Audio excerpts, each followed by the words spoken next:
people to support our projects.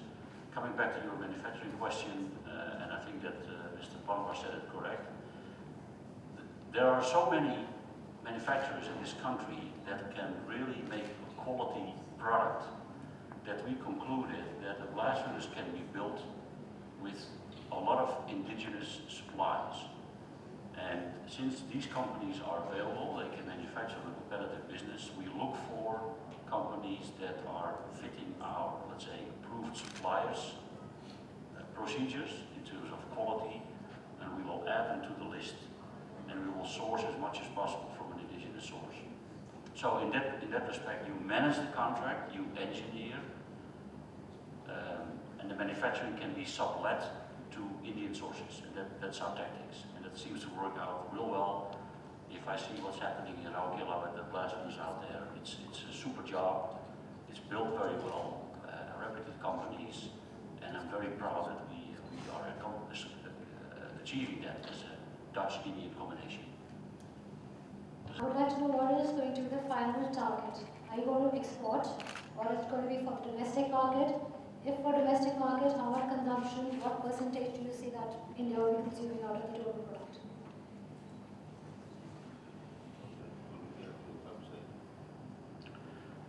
No, actually, we are trying to minimize that. Because at the end of the day, we would like to create employment. We like to create specialists in this country. So we are not exploiting, let's say, Chinese imported engineering or anything like that, or we are not thinking of doing that. What may happen, because of our international orientation, we do have a lot of projects outside of India, and we exploit the manufacturing from this country for export to our projects elsewhere in the world. And then, because first of all, I think that India is very cost competitive. The quality, as I explained earlier, as long as the quality is to our standards, we are trying to maximize purchasing equipment from this country, supported by our procurement division from DC India, to support our project elsewhere in the world. So in that respect, we're doing a lot of that already. Yeah. For sale, we are working on sale of Raukila steel plant, which is a 4,060 meter cube, as I explained. We are working momentarily on Tata F, which is a smaller furnace, which is also a reline. That's 1780 meter cube. So there's a wide variety of projects we're working on. Outside of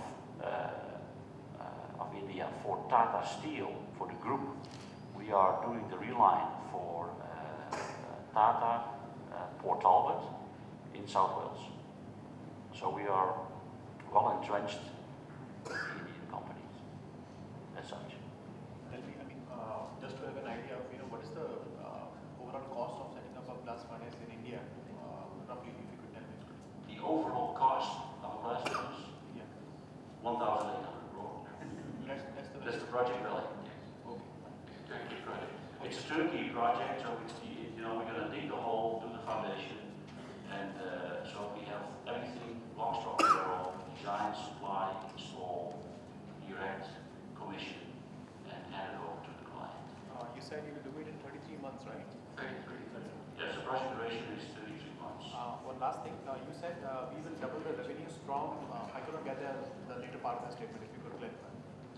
What I meant to say is that, without mentioning figures, because of it will be multiplied as soon as we are at strength in this country, in our office, with maybe even some small subsidiary office in Ranchi to be close to the architect engineer, which is Mekong, which is a very important ally also in this project. But I'm very confident that we will easily double our revenues there. And in India, in next 2 years. The size of the order books we'd like to grab. The order books, we really would like to have these kind of contracts for the years to come. Private sector, we can easily come to 1,800 crores each year, I would say. 1,800 crores each year Yeah.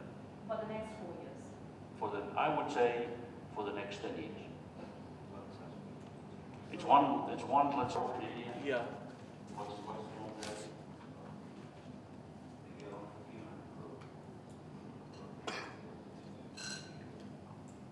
I would say it's about 1,500 crores currently. Yeah. So you said this would be the biggest blast furnace in India. Can we know how big is the world's largest blast furnace and who owns it? Largest blast furnace in the world, actually in China, and that is 5,800 cubic meters. 5,800 cubic meters. Thank you. But I would like to make one comment to that, because at one point of time we had discussions with our Indian clients that also wanted to have the biggest. And it became almost like something that is almost a must to have in order to be, let's say, feeding the hunger of the Indian economy. And we had multiple discussions because we concluded, because there are also large blast furnaces in Japan, 5,500 meter cube, and in Russia. But if you look at the productivity of those furnaces, in consideration of the raw materials, that we can only conclude that running our models, that big is not necessarily always beautiful, because what we saw with these big ones, that the productivity goes down dramatically. And that is primarily because of your raw materials. India is rich in iron ore, 62% Fe, but there's also some gangue, there's some materials in there that you would rather not have, because they are having an adverse effect on the productivity and on the process characteristics. And we concluded that 4,500 is an ideal size with the raw materials in India, using your coking coals blended with some imported coals from Australia or elsewhere in the world. And we felt that that would be an ideal size. So we recommended to our clients not necessarily go biggest, but do something that will work in your industry considering your raw material characteristics. And we see that what NMDC now has concluded is the right thing, and others are now more or less evading from the path of going to the biggest and do something which fits them with raw material characteristics. And do you expect to start some global sourcing of work from India? We started last week. Okay, engineering center. Yes. And the global sourcing? We decided that there is a specialist from the Netherlands, and he's holding the camera there, which is Mr. Rob Heuvelman. He is resident here, and he is supporting developing with Mr. Panwar and his staff to further exploit, taking on additional engineers, project engineers, lead engineers, project managers, procurers, everything required to build an organization.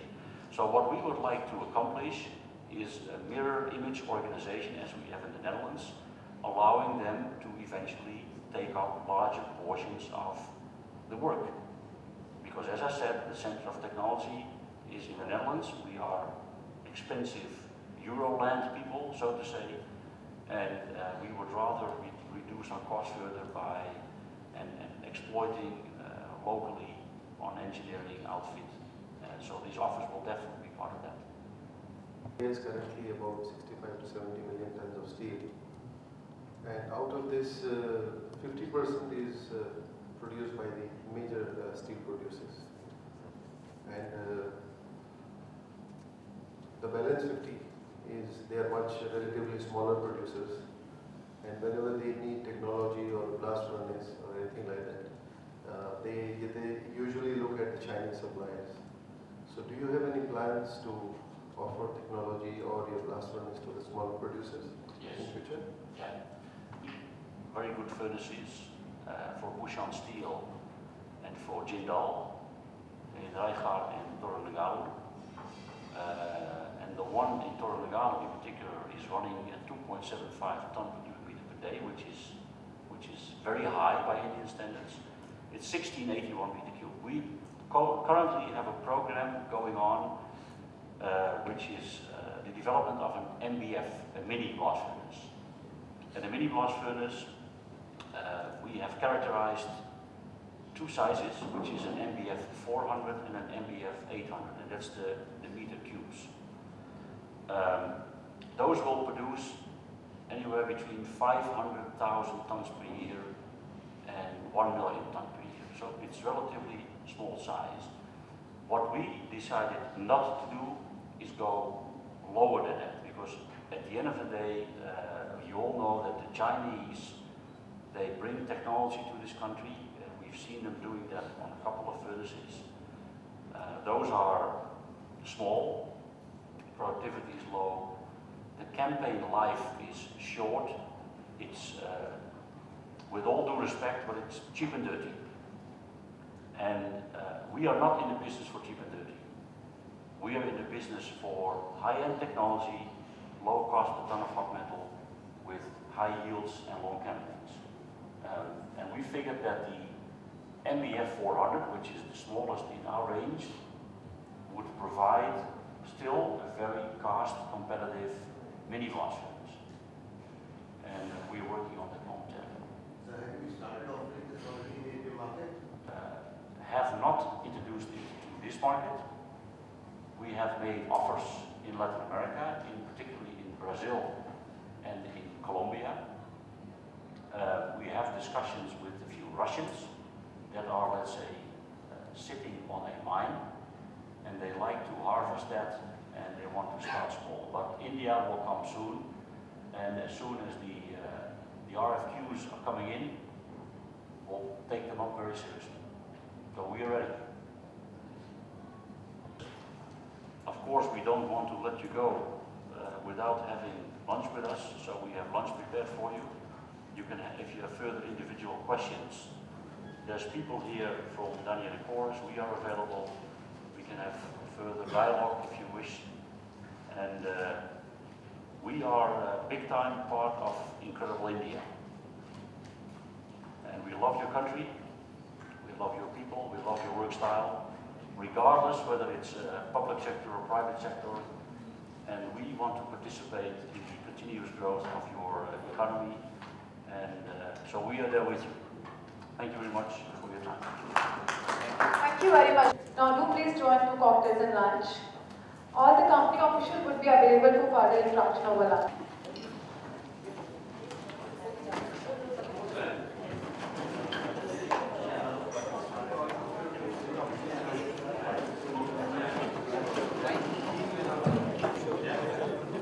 Well done.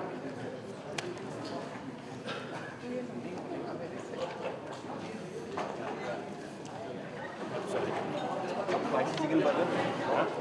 Bicycle burger? Veg जो है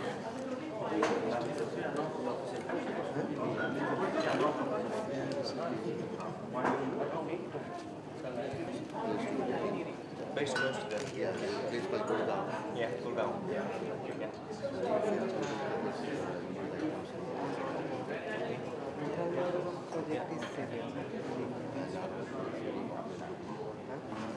Yeah, I know your logo. I've seen that, so I try to get involved in Indian business from my point of view. So yes, since 1st of April. So We will be based on Kolkata. no, we are here at Nero Place. Our office is here. Okay, so you will be based in Delhi. Yeah, in Delhi, and we're looking for new offices because we need to expand. Like Peter said, we have a growth scenario for our organization here to support the Indian growth and our projects. So we're expanding very rapidly. It's very heartening to know that you're going for many blast furnaces because that's where the largest chunk of work will be. Yeah. And our activities are not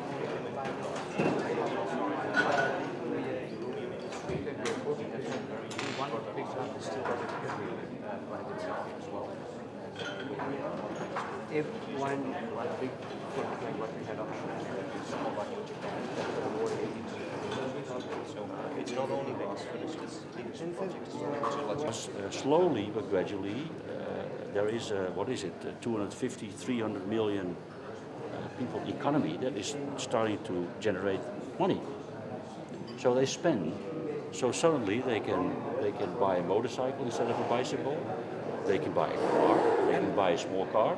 And in 2011, I think you're in a good year, right? You backed JSW Steel and SR, two projects.